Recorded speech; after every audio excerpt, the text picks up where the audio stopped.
আসসালামু আলাইকুম। বেঁচে যাওয়া টুকরা কাপড় ফেলে না দিয়ে কিভাবে ১.৫ বছরের মেয়েবাবুর জন্য আমি একটা সারারা সেট বানালাম সেটা আপনাদের সাথে শেয়ার করব। মাশাআল্লাহ, সারারা সেটটা পরে আমার আম্মুকে খুবই সুন্দর লাগতেছিল। গলাটা আমি পেস্টিং দিয়ে দিব, তাই আয়রন দিয়ে কাপড়ের উপর গলাটা খুব সুন্দর করে আগে বসিয়ে নিচ্ছিলাম। যেহেতু আমি টুকরো কাপড় দিয়ে জামাটা বানাচ্ছি, তাই দুই সাইড থেকে এভাবে কলি করে আমি টুকরোগুলো অ্যাটাচ করছি যাতে করে বোঝা না যায় যে এটা টুকরো কাপড় দিয়ে বানানো হয়েছে। আর সুন্দর করে এইভাবে একটা লুপ তৈরি করেছি যাতে বুঝতেই পারবে না কেউ যেটা টুকরো কাপড় দিয়ে তৈরি করা হয়েছে। আর এখানে আমি এই লেসগুলো নিয়েছি, লেসগুলো জামার নিচে দিব। আর এটা হচ্ছে শর্ট প্রিন্সেস হাতা দিব, আর হাতার মধ্যে একটা চিকন লেস ইউজ করব।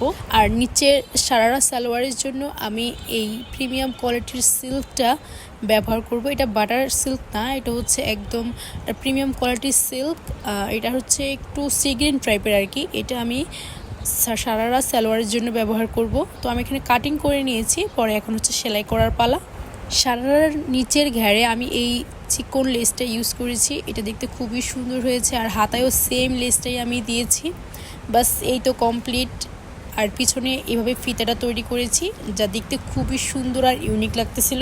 এই তো জামাটা পরার পর আম্মু তো খুবই খুশি হয়েছে, আর মাশাআল্লাহ ওকে খুব সুন্দর লাগতেছিল।